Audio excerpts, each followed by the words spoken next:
Magandang araw sa inyo. Ako po si Dr. Roel Tolentino, isa akong surgical oncologist na nagpa-practice dito sa Metro Manila. At ngayong araw na ito ay magre-react ako sa isang video na interview ni Ms. Karen Davila kay Dr. Iggy. At ang topic is about ivermectin. Kung tatanungin niyo ako, ito ang aking masasabi about ivermectin. Kung ito ay gusto ng doktor ireseta at gustong inumin ng pasyente, hindi po ako against doon. Maganda yung maliwanag, ano? Pero kung ang doktor ay ayaw ireseta, ang pasyente ay ayaw inumin, I respect this kind of decision. Ika nga, ako ay magre-react bilang doktor base sa nalalaman ko kung kailan ko ginawa itong reaction video. At itong interview nakita ko ay about 22 minutes. So hatiin ko lang ng 10 minutes. Yung 10 minutes sa next video. Kasi masyadong hahaba. Ano? Ang akin lang, ang aking reaction is based sa aking kaalaman. Kung may mali po ako, i-research po natin. Maaaring hindi ko po pinapangako na ang sasabihin ko 100% na tama dahil maaaring ako magkamali dito sa reaction na to. Kaya importante na kayo ay mag-research sa inyong sarili. Kaya i-share ko na po yung interview ni Ms. Karen Davila. At titingnan natin kung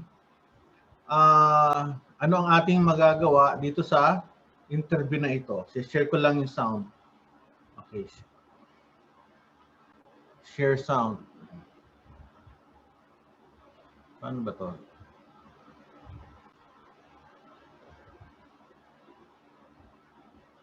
Share sound. Kaya ito na po yung video. Tingnan natin ano. On hot copy this morning, more hospitals are given compassionate special permit for ivermectin as a potential treatment against COVID-19. There are now 3 hospitals where patients can get the antiparasitic. Ang kagandahan sa 3 hospitals na pinapayagan na ng ating gobyerno na magbigay ng ivermectin kasi nga may clamor na mabigyan ng reseta ang mga pasyente. Meron din naman pang mga responsible doctors na gusto magreseta. Kaya binigyan ng lisensya o permit for compassionate use. Alam naman natin na ang ivermectin, di ba, medyo controversial yan between doctors. By the way, kung tatanungin nyo kung anong alam ko sa ivermectin, nagbasa ako thoroughly about this drug. Tatanungin niyo ako kung anong aking karapatan para mag-react. Ako po ay isang researcher. Nabigyan ako ng Most Outstanding Researcher noong 2018 ng aking organization. Ako ba ang pinakamagaling sa research? Hindi. Dahil meron pa akong epidemiologist. Kaya nga kung meron kayong katanungan, pwede tayong kumonsulta sa isang epidemiologist na talagang napakagaling sa research. Ako ay nakakaintindi. Gumagawa ko na research na nananalo din po ako sa mga national competitions. So yun lang ang aking background. Parasitic drug.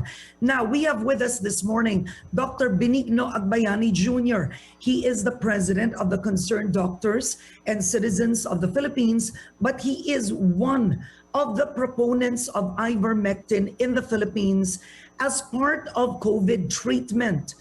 Along with Dr. Landrito, he was Si Dr. Alan Landrito ay classmate ko noong medical school. Napakabait na tao nito, napakatahimik, matalino. Kaya kaibigan ko yan. Ano? Pero ang aking reaction is about the prescription of ivermectin. In the House hearing a few days ago. Dr. Agbayani, good morning to you, sir. Dr. Agbayani is a well-known, I think, orthopedic surgeon. Kaya well-respected din na doktor yan. Hi, good morning, Karen. All right, it's a privilege to finally have you on the show. Are you surprised that more private hospitals are asking to include ivermectin in the cocktail of COVID treatment? Not surprised at all. Actually, I actually felt that even as early as February, we should have had it in hospitals already. Okay. Now, our audience, you have to remember, people that are watching us, they're not doctors. So we need to bring the discussion back to a level where everybody has an understanding of why this is even discussed. By the way, si Dr. Agbayani, ito po ay nadinig ko na mag-discuss about ivermectin. Very basic yung kanyang words, kaya tingnan natin kung ano ang kanyang sasabihin. Why would ivermectin, an anti-parasitic drug, registered in the Philippines only for animals, why is this even being talked about to be included as part of the treatment cocktail to By the way, yung ivermectin, ginagamit din ito sa tao, although more of animal use ito eh. Kaya doon tayo nagkakaproblema for human use.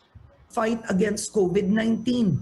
What is in ivermectin that can help fight COVID? Based on many studies, ang ivermectin ay very safe. Actually, parang almost wala nga itong mga side effect. Ang mga side effect nito minor lang, medyo acute gastroenteritis, diarrhea, minsan hepatitis. Well, first of all, it's not just for animals. It's authorized in the Philippines as an essential drug for quite some time now, and still is. Registration and authorization are a little bit different, no? So it's just a paperwork for registration, but authorization for human use is there. But all this began in around April last year when they were trying to repurpose certain drugs.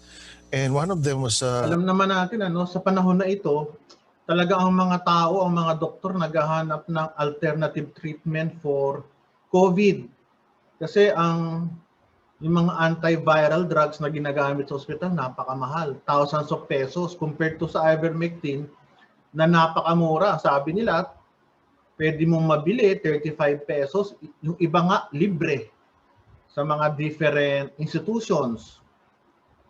Ivermectin, where they did a in vitro trial of how much... Who is that? By the way, ang in vitro trial, ang ibig sabihin niyan, test tube trial.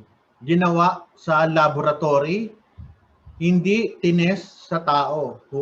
Ulitin ko, no? Ang in vitro trial ay isang trial na ginawa sa laboratory using test tubes, using machines, using equipment. Hindi po ito ginamit sa tao. Ibig sabihin, hindi ito in-inject, hindi ito ininom. Yon ang in vitro trial. This is the from the Monash Institute in Australia. Okay. So they showed evidence that ivermectin can actually kill the virus. Now, nakita ko itong Monash trial na ito from Australia. Ginamit ho nila ito sa laboratory at napansin nga na itong ivermectin ay napaka-effective to destroy the virus. Pero meron tayong isang problem. Yung effect ng ivermectin, iba po ang effect niyan sa laboratorio at iba ang effect sa tao. Dapat ma-distinguish mo yun na hindi porke maganda sa test tube ay pwede nang gamitin sa tao basta-basta. Okay? Although ang mga doktor, ang mga researchers nakakaroon ng idea kung possible na magamit na ito for COVID, kaya nandun ngayon ang research. In a test tube, and within 48 hours, it had a 5,000-fold decrease in the number of virus inside the test tube. So that was one of the key things that started to trigger the clinical trials since last year. A second study, in vitro again, was done in September. Kita nyo, in vitro again. Ang in vitro laboratory, ano? Kasi ang problema sa mga gamot,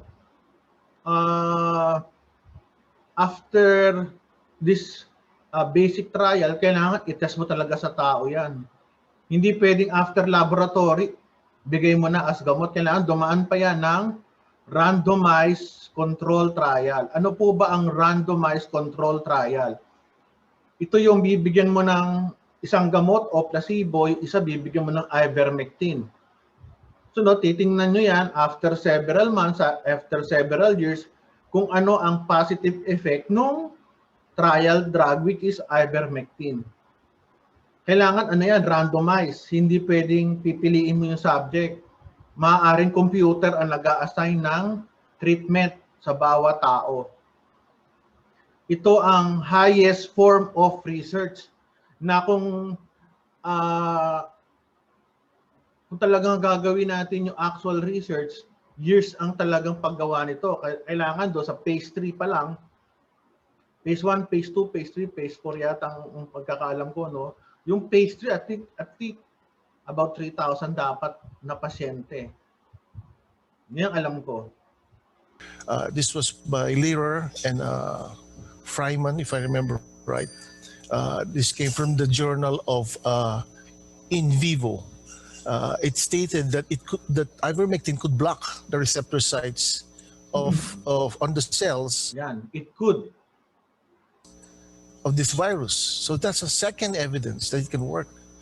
And since then, nakikita nyo, no, so far so good ang effect ng ivermectin sa laboratory. so many other clinical studies have come out, and right now there are 52 studies that came out, and 27 of them are randomized controlled trials. Okay, nakita ko tong randomized control trial. Ang pagkakaalam ko, yung iba rito ay hindi pa tapos. Ibig sabihin, ongoing trial ito. Pero nga lang, yung initial results mukhang promising, pero hindi pa tapos yung mga trials. Tingnan natin yung mga susunod na sasabihin ni Dr. Agbayani. Okay, now let's be specific.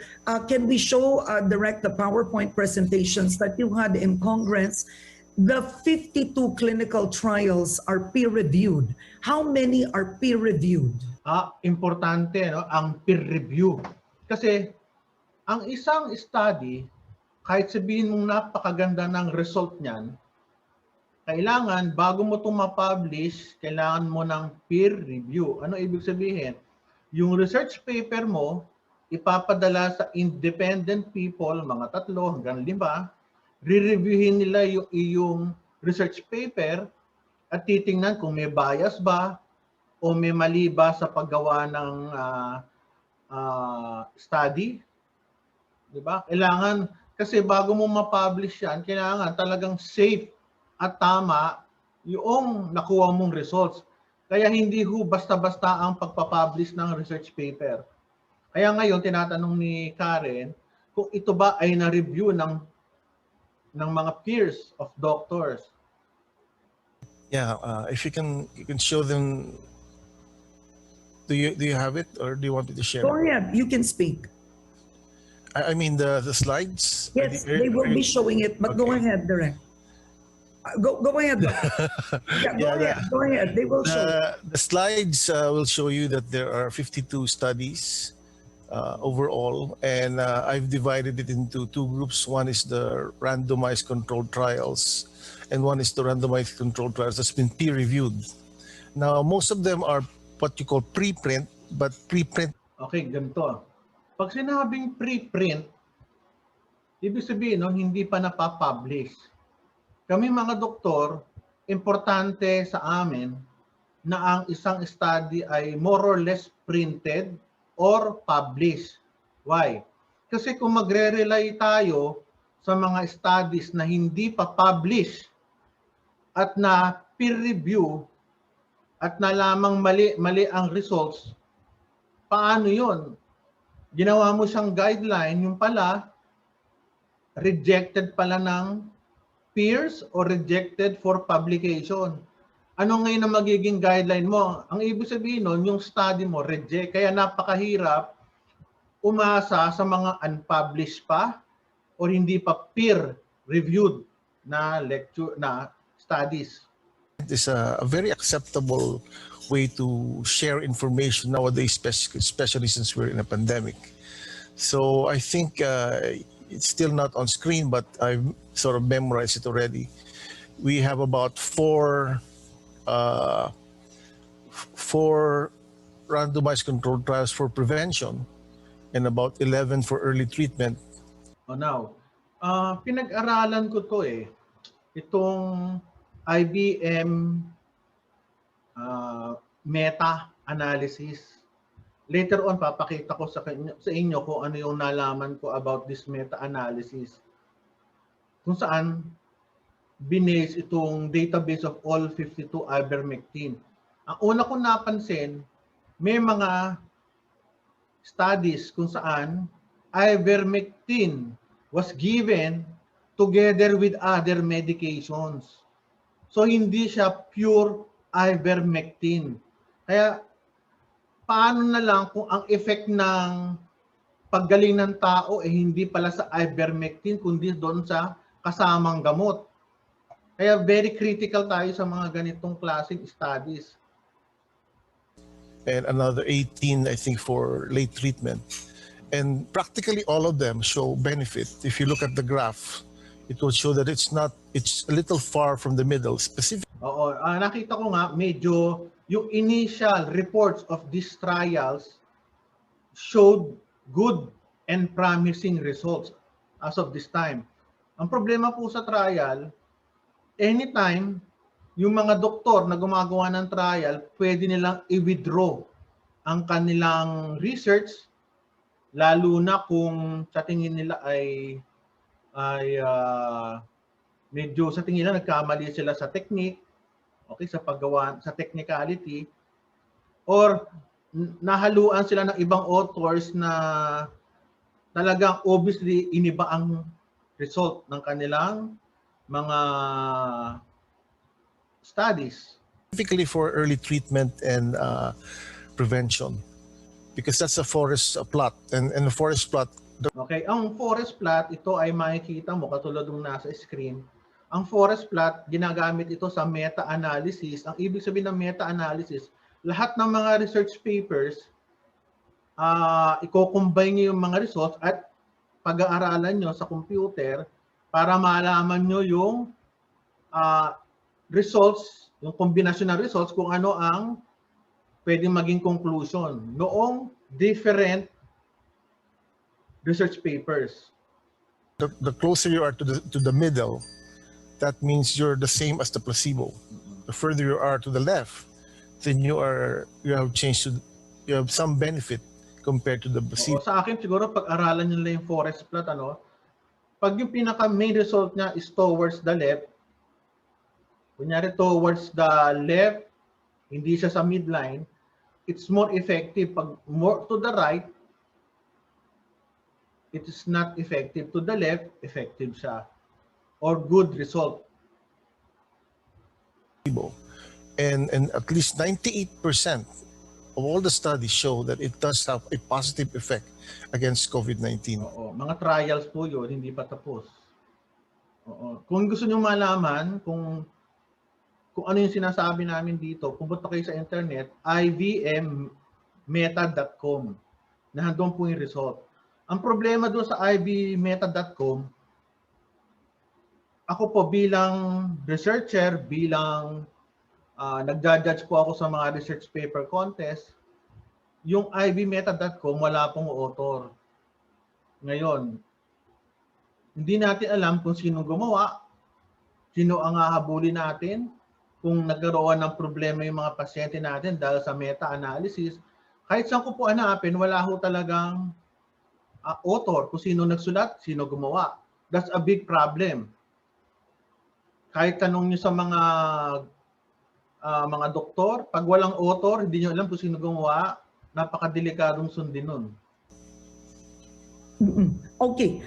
The one I have actually coming from, this is quite interesting. This is antiviral research, that is Australia, is that ivermectin has been proven to stop the replication of SARS-CoV-2.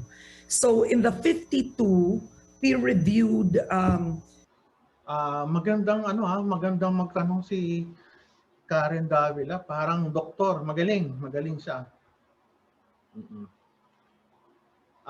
I am on the 5 minute 45 seconds. Siguro at the 7th minute puputulin ko to kasi kailangan putulin ko to kasi kailangan natin itong himayin unti-unti. Clinical trials, and I've read some of them actually myself, is they make the argument that it stops the replication of COVID. So, can you say this in layman's terms? Ano pong ibig sabihin ba nun? Well, it definitely proves that it's not something that just stops inflammation. What it really shows that it's an antiviral. So that's key in determining if a particular drug. Ngayon, ang tanong nyo, totoo bang antiviral ang ivermectin? Ang sagot ko, yes. Based on in vitro research, di ba, analysis, I would consider it as antiviral, especially for COVID-19 virus. Will work. Okay, but ivermectin is not an antiviral drug. Yes, they will argue. That's why we had to show that it works to kill. Now, siguro hanggang dito na lang tong aking review, mahaba ito. Kukontinue ko na lang sa next video. So kailangan mapakinggan niyo yung susunod na video. Ang sa akin lang, as of this time, pinayagan naman ng DOH o FDA yata ng ang ibang doktor na mag-prescribe ng ivermectin kasi nga hindi ito normally ginagamit sa tao at ginamit ito sa mga subjects for COVID, tawag dito, COVID prevention sa mga trials. Pero yung talagang recommended ng WHO that this ivermectin is really or should be given to patients with COVID-19 for prevention or for treatment, wala pa ho tayo doon. Although WHO ang sabi, you can give this based na lang sa disposition ng doktor. Kaya yun lang ang aking masasabi at this point. Lagi ho tayong makikinig sa katulad na ganito na mga discussion. Napaka-importante nito dahil matututo tayo. Ako naman, I'm hoping na talagang itong ivermectin soon malaman talaga natin kung ito ba ay really effective or not. Pero ako sana ang lumabas positive. Una-una, ang dami matutulungan ito ng mga tao at maraming pasyenteng gagaling o maraming taong hindi magkakasakit. Kaya ako, I'm just hopeful, no? Pero ngayon nga hindi ko pa siya ma-prescribe dahil wala akong permit. Yun lang ang aking masasabi. Until the next video, siguro 4 na to sunod-sunod. Bye.